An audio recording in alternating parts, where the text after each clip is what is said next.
Guys what is up, welcome to this channel cosmic curiosities और मेरा नाम है आशु शुक्ला। हाँ, थोड़ा बहुत बैकग्राउंड चेंज लग रहा होगा, बैकग्राउंड चेंज नहीं हुआ है पर थोड़ा सा इधर उधर हो गया है। बट और कुछ चेंज नहीं हुआ है, मैं नहीं चेंज हुआ।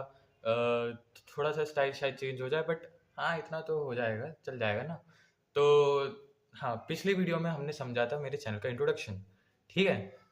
और स्टार का इंट्रोडक्शन भी दे दिया था थोड़ा बहुत, क्योंकि स्टार के पास जुबान नहीं होती, पिछली वीडियो में बता दिया था, है ना। फिर इस वीडियो में हम क्या समझने वाले होंगे। इस वीडियो में हम बात करेंगे कि स्टार्स की ना, कुछ स्टार्स ऐसे भी होते हैं जो अपने साइज के लिए मशहूर होते हैं। जी हाँ, आपने सही सुना। कुछ स्टार ऐसे भी होते हैं जो अपने साइज के लिए फेमस होते हैं। हाँ, तुम तो नहीं हो, लेकिन स्टार्स फेमस हैं। देखा, तुम नहीं हो लेकिन स्टार फेमस हैं। Oh my God. तो मिलते हैं सबसे पहले मिस्टर वुल्फ 369 से। अब वुल्फ 369 क्या है? जी नहीं, ये भेड़िया तो नहीं है ना। ये है एक ऐसा ये छोटू सा स्टार है, जो कि लगभग सन के बराबर ही है। हाँ, ये स्टार तुम्हारी स्कूल का वही बच्चा है जो छोटे होने के बाद भी मशहूर है, छोटे होने के बाद भी फेमस है। मतलब कि छोटा पैकेट बड़ा धमाका। हाँ, जैसे स्कूल का वो छोटा बच्चा होता है ना, जो सबसे ज़्यादा शरारत करता है, लेकिन सबसे ज़्यादा लेकिन सबका फेवरेट भी वही होता है। ठीक है, वही बच्चा है ये वुल्फ 369। अब मिलते हैं हमारे प्यारे सबके दुलारे सूरज से, यानी कि सन से। सन एक एवरेज साइज स्टार है, लेकिन दिल से एकदम सुपरस्टार है। सन दिल से एकदम सुपरस्टार है, ठीक है। तो सन, हाँ, सन एक एवरेज साइज स्टार है, लेकिन दिल से सुपरस्टार है। हाँ, सन दिखता बड़ा जरूर है। अब आप बोलोगे अंश भैया ये क्या बोल दिया आपने, सन एवरेज साइज स्टार कैसे हो गया? सन तो बहुत बड़ा दिखता है, मतलब सुना है हमने बहुत बड़ा है, लेकिन फिर भी एवरेज साइज स्टार कैसे हो गया?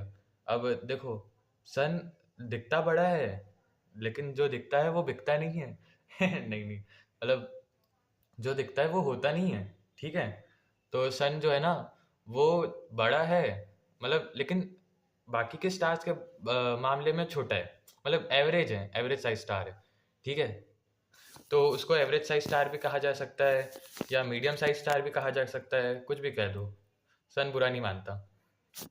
सन सन एकदम जिम जाने वाला बंदा है। जिम जिम तो समझते होगे ना, जहाँ पे लोग बॉडी बनाते हैं। सन एकदम जिम जाने वाला बंदा है, क्योंकि वो मसल बनाने में लगा रहता है। ठीक है। तो और जो सन को ना इंटरमीडिएट मास स्टार भी कहते हैं। क्यों कहते हैं? क्योंकि इंटरमीडिएट है, वो बीच का है।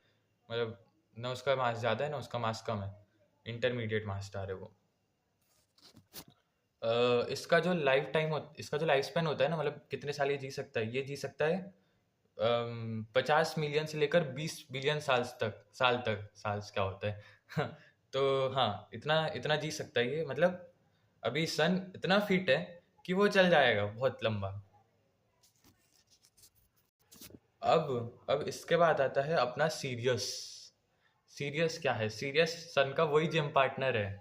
सन का जिम पार्टनर है। हाँ, सीरियस सीरियस जो है वो एक ऐसा स्टार है जो कि अपने बड़े साइज के लिए और ब्राइटनेस के लिए मशहूर है। हाँ, मशहूर तुम तो हो नहीं, लेकिन सीरियस जरूर है। अपने बड़े साइज और ब्राइटनेस के लिए।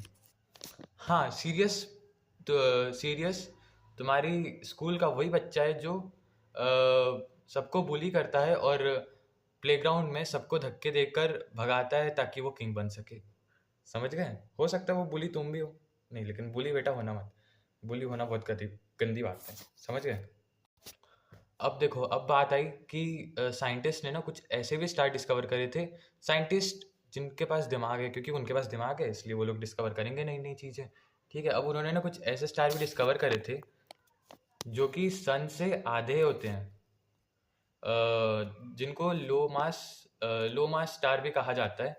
ये एकदम, हाँ, ये वही स्टार है जो एकदम डाइट पर है, एकदम स्लिम ट्रिम, एकदम पतले, बहुत बढ़िया। हाँ, फिर आते हैं अपने सन के 3 टाइम्स मास वाले स्टार। मतलब कुछ ऐसे भी स्टार होते हैं जो सन से 3 गुना ज़्यादा होते हैं, मतलब कुछ ऐसे भी स्टार होते हैं जिनका मास सन से 3 गुना ज़्यादा होता है। ठीक है। अब ये कौन से स्टार होते होंगे? ये होते हैं अपने एकदम फिट, एकदम मस्कुलर स्टार्स। ये जिम जाते हैं, प्रोटीन शेक पीते हैं और एकदम अपनी बॉडी बनाते हैं, समझ गए? और इनको हाई मास स्टार बोलते हैं, ठीक है? अब देखो कुछ ऐसे भी स्टार होते हैं जो कि सन के सन के डायमीटर के 100 टाइम्स ज़्यादा होते हैं, मतलब जिनका डायमीटर सन के डायमीटर से 100 टाइम्स ज़्यादा होता है। अब वो होते हैं जाइंट साइज, बहुत बड़े, जाइंट साइज। अब कुछ ऐसे भी स्टार होते हैं जो कि सन से 10 गुना छोटे होते हैं, मतलब सन से 10 गुना छोटे होते हैं। अब उनको बोलते हैं पॉकेट साइज। पॉकेट साइज लेकिन आप अपनी जेब में नहीं रख सकते, ठीक है? पॉकेट साइज 10 गुना छोटे होते हैं सन से। अब सन जो होते हैं वो क्लासिफाई होते हैं, ओह सॉरी, सन सन नहीं, आई मीन स्टार्स जो होते हैं वो किस तरह से क्लासिफाई होते हैं। स्टार जो होते हैं, देखो सबसे पहले आता है ड्वार्फ स्टार, जो कि सन का 75 से 120% होता है सन के मास का, ठीक है? फिर आते हैं जाइंट जाइंट स्टार। जाइंट जो होते हैं वो 0.8 से 10 गुना, 0.8 से लेकर 10 गुना के बीच में उनका मास होता है सन के मास के, मतलब सन के मास के 10 गुना से 0.8 के बीच में उनका मास होता है जाइंट स्टार्स का। फिर आते हैं सुपर जाइंट, इनका मास सन के मास से 10 गुना ज़्यादा होता है, ठीक है? समझ गए? तो दोस्तों जब आप स्टार को रात में देखो तो याद रखना कि हर एक स्टार की अपनी एक अलग कहानी होती है, अपनी एक अलग कहानी, और आई मीन अपनी यूनिक कहानी और साइज होता है हर एक स्टार का, ठीक है? और और हाँ, अगर आपको कभी कोई एलियन फ्रेंड मिले ना तो उससे बोलना भैया जी स्माइल। क्यों? क्योंकि बाहर भी तो सेल्फी का ट्रेंड चल रहा होगा ना, है ना? सही बात है ना? अब देखो, अब ये तो बात हो गई अपने साइज के बारे में कि स्टार साइज में कैसे क्लासिफाई करे जाते हैं। अब हम बात करेंगे कि कि कुछ ऐसे स्टार भी होते हैं जो अपने कलर्स, जिनके कलर्स यूनिक होते हैं, आई मीन जो अपने टेम्परेचर और कलर के साथ एकदम यूनिक है, ठीक है? अब देखो सबसे पहले तो क्या है, टेम्परेचर जो होता है ना वो स्टार के कलर पर डिपेंड करता है, ठीक है?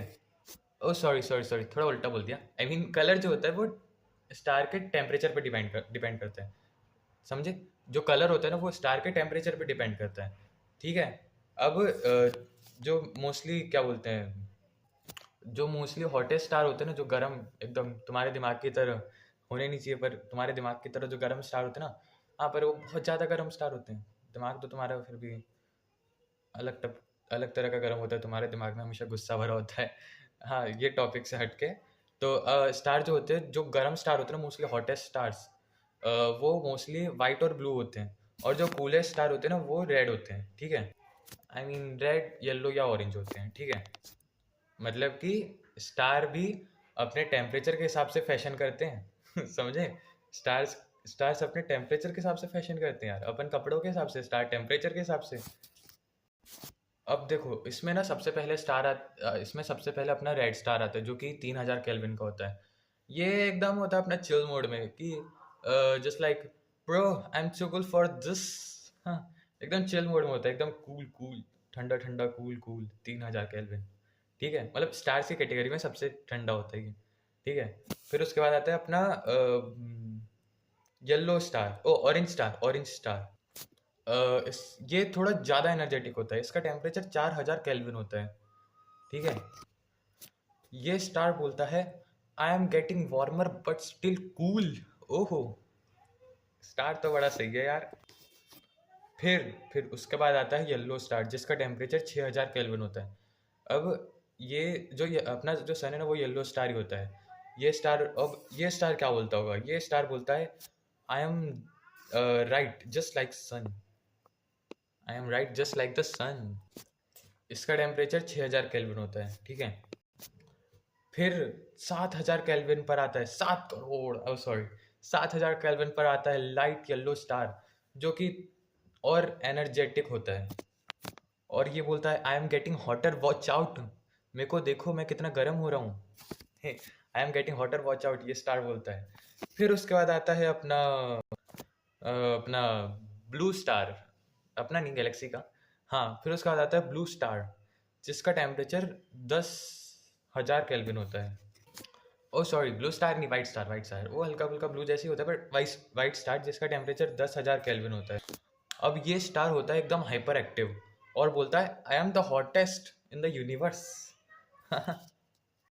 और फिर फाइनली आता है अपना ब्लू स्टार, जो कि 20,000 केल्विन का होता है, और ये बोलता है I am so hot I can melt anything. समझे? ठीक है। अब एक ऐसा भी स्टार होता है, वायलेट कलर का भी एक स्टार होता है, जिसका टेम्परेचर 40,000 केल्विन होता है, बट वो इतना ज़्यादा पाया नहीं गया, मतलब कुछ, मतलब शायद नहीं पाया गया है, वो इतना ज़्यादा कुछ इम्पोर्टेंट नहीं समझते उसको। ठीक है। तो दोस्तों, ये थी एक छोटी सी जर्नी स्टार्स के टेम्परेचर की। अब मिलते हैं एक कूल डूड से, एक कूल डूड स्टार से। समझे? एक कूल डूड स्टार, ये वो स्टार भी कूल डूड होते हैं। अब ये पर्पल ब्लू स्टार है, जो थोड़ा चिल मोड में रहता है, चिल मोड में। इसका टेम्परेचर सिर्फ 97 डिग्री सेल्सियस होता है। ठीक है। एकदम फ्रेशली ब्रूड कॉफ़ी जितना। तो अगर ये स्टार एक कॉफ़ी शॉप होता है ना, तो ये सबसे बेस्ट स्पॉट होता है हैंग आउट करने के लिए। कॉफ़ी कॉफ़ी शॉप होता तो ये सबसे बेस्ट स्पॉट होता हैंग आउट करने के लिए। समझे? कौन सा स्टार? एक कूल डूड स्टार है, पर्पल ब्लू कलर का है, 97 डिग्री सेल्सियस टेम्परेचर है जिसका। अब देखो, 2011 में ना, 2011 में अपना इंडिया जीता था, याद है? धोनी भाई ने जिताया था। हाँ।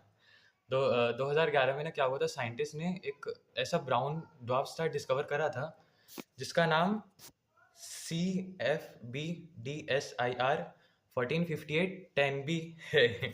हाँ, बहुत खतरनाक नाम है, पर ठीक है, इसको याद रख सकते हो तो रख लेना। और ये वही है जो ब्राउन डॉर्फ स्टार था, ये ब्राउन डॉर्फ स्टार ही है। समझे? ओह सॉरी, आई मीन जो पर्पल ब्लू स्टार था ना, ये वही है।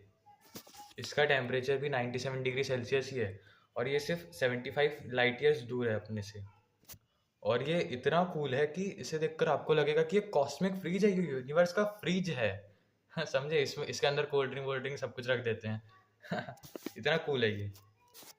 अब हम ऐसे टॉपिक पे बात करेंगे जो आपको रात को तारों को देखने पे मजबूर कर देगा। अब सोचो ऐसा कौन सा टॉपिक होगा। हाँ, जितनी मैं ओवर एक्टिंग कर रहा हूँ ना, अगर मैं फेमस हो गया ना, तो मैं रोज तो पक्के से होने वाला हूँ किसी ना किसी से। तो क्या आपको पता है कि जो सितारे होते हैं, स्टार्स जो होते हैं, उनकी चमक कितनी होती होगी? ये सब कुछ जो है ना, वो डिपेंड करता है उसकी लुमिनोसिटी पर। लुमिनोसिटी मतलब कि एक असली चमक, जो कि एक स्टार कितना एमिट करता है, मतलब कितना निकालता है, एक स्टार कितनी चमक निकालता है, वो लुमिनोसिटी होता है। हाँ, तो लुमिनोसिटी पर भी डिपेंड करती है, और कितना दूर है उस पर भी। क्या? उसकी वो चमक। अब साइंटिस्ट जो है ना, उन्होंने स्टार्स को क्लासिफाई करने के लिए पूरा एक स्केल बना रखा है। तो जैसे कि सबसे पहले आता है अपना ग्रेड 1। ये तो ना जो है वो सबसे ज़्यादा वो है, ये जो है ना वो सुपर जाइंट्स होते हैं, और ये गैलेक्सी के दादाजी हैं। मतलब कि सबसे ज़्यादा बड़े और सबसे ज़्यादा चमकने वाले। ठीक है। तुम्हारे घर में जो दादाजी होंगे वो भी सबसे ज़्यादा बड़े ही होंगे ना, है ना? तो वही गैलेक्सी के दादाजी हैं ये। ठीक है। और ये सबसे ज़्यादा चमकता भी है। हाँ, ग्रेड 1 की बात हो गई। फिर आता है ग्रेड 2। ये जो है ना थोड़े शो ऑफ टाइप हैं, हमेशा चमकने में लगे रहते हैं। इनको ब्राइट जाइंट्स भी बोलते हैं। अब फिर आते हैं ग्रेड 3। ये नॉर्मल जाइंट्स होते हैं, ये एक एवरेज फैमिली मेम्बर जैसे होते हैं, ना ज़्यादा चमकदार ना कम चमकदार। ठीक है। अब फिर आते हैं ग्रेड 4, जो कि सब जाइंट्स होते हैं। ये अभी बड़े होने की राह पर हैं, थोड़ा और ग्रो करेंगे अभी ये। फिर आते हैं ग्रेड 5। इनको मेन सीक्वेंस या ड्वार्फ स्टार बोला जाता है। ये छोटे हैं बट क्यूट हैं, अपनी जगह पर ही चमकते हैं। तो अगली बार जब रात को ऊपर देखो और सोचो कि ये तारा इतना चमकीला क्यों लग रहा है, तब याद रखना, हो सकता है वो गैलेक्सी के दादाजी हो। आई मीन सुपर जाइंट हो, या फिर हो सकता है वो पास हो। ठीक है। अब हम बात करेंगे कुछ ऐसे स्टार्स के बारे में जो इतने हॉट हैं कि आपको भी गर्मी लगने लगेगी। तो शुरू करते हैं एक फन फैक्ट से। क्या आपको पता है कि सन का टेम्परेचर कितना है? ये अराउंड 5500 डिग्री सेल्सियस होता है। तो अब अगर आपको लगता है कि गर्मी में एसी ज़रूरी होता है, तो सोचो सन को कितने एसी लगेंगे। समझे? अब एस्ट्रोनॉमर्स ने ना 1860s में, एस्ट्रोनॉमर्स मतलब कि जो स्पेस में जाते हैं, अंतरिक्ष में जाते हैं जो, हाँ, तो एस्ट्रोनॉमर्स ने 1860s से स्टार को क्लासिफाई करना चालू करा था based on their surface temperature. और जो हमारा सन है ना, अपने सोलर सिस्टम का जो सन है, उसको G2V क्लासिफिकेशन मिला है। मतलब कि ये सेकंड हॉटेस्ट स्टार है येलो जी क्लास में। और वी का मतलब है कि ये एक मेन सीक्वेंस यानी ड्वार्फ स्टार है। अब सोचो, अगर स्टार्स का एक अवार्ड शो होता तो सन को सेकंड हॉटेस्ट स्टार मिलता येलो स्टार में। आई मीन सन को सेकंड हॉटेस्ट येलो स्टार का अवार्ड मिलता। सोचो। अब ये जो क्लासिफिकेशन होता है ना, इसको स्टेलर क्लासिफिकेशन भी बोलते हैं, जिसमें कि उसकी टेम्परेचर और स्टार को टेम्परेचर और उसकी ब्राइटनेस के हिसाब से क्लासिफाई किया जाता है। ये क्लासिफिकेशन OBAFGKM लेटर से होती है, जहाँ ओ टाइप के जो स्टार होते हैं वो हॉटेस्ट और ब्लू वाइट होते हैं, और एम टाइप के स्टार कूलेस्ट और रेड होते हैं। ठीक है। अब इसको याद रखने के लिए ना एक नेमोनिक्स बताता हूँ आपको कि इसको नेमोनिक्स से कैसे याद कर सकते हैं। नेमोनिक्स मतलब कि एक इजी तरीका बताता हूँ। टिप। ओ भाई, आज फिर से गर्मी का मौसम है। ओ ओ ओ भाई। ओ में ओ टाइप स्टार। भाई बी बी टाइप। फिर आज ए टाइप। फिर से एफ टाइप। गर्मी जी टाइप जो कि अपना स्टार है। मौसम एम टाइप। और है में ऐसी है, आप इसको एक सेंटेंस बनाने के लिए है जोड़ दो। अब इसमें जो होता है ना, जैसे अपना सन G2V है, तो इसमें जो G0 होता है वो सबसे ज़्यादा हॉटेस्ट होता है, और जो G9 होता है वो सबसे ज़्यादा कूलेस्ट होता है। मतलब जो 9th नंबर पर होता है वो सबसे ज़्यादा कूलेस्ट होता है, सबसे ज़्यादा ठंडा एकदम चिल मोड में। और जो 0 होता है वो एकदम सबसे ज़्यादा गर्म होता है, एकदम गर्म मोड में, एकदम लड़ाई झगड़ा करने के मोड में। तो अगर आपको लगता है कि आपकी लाइफ में ड्रामा है, तो सोचो इन स्टार्स की लाइफ कितनी ड्रामेटिक होगी यार, है ना? तो फिलहाल के लिए इस वीडियो में हम इतना ही समझने वाले थे। अगर आपको मज़ा आया होगा तो आई होप आपको बहुत मज़ा आया होगा। तो अगर आपको मज़ा आया होगा तो इस वीडियो को लाइक ज़रूर से कर देना, और अगर आपको ऐसे ही और अमेजिंग कंटेंट्स चाहिए स्पेस रिलेटेड, जो कि फ़न वे में आपको समझ में आए, तो सब्सक्राइब भी कर देना चैनल को। और अगर कुछ समझ ना आए हो तो कमेंट्स में बता देना, मैं आपको अलग से एक शॉर्ट्स में या फिर वीडियो में समझा दूंगा अगली। तो बेसिकली आज के लिए इतना ही। Thank you so much watching. Till then take care. Bye bye.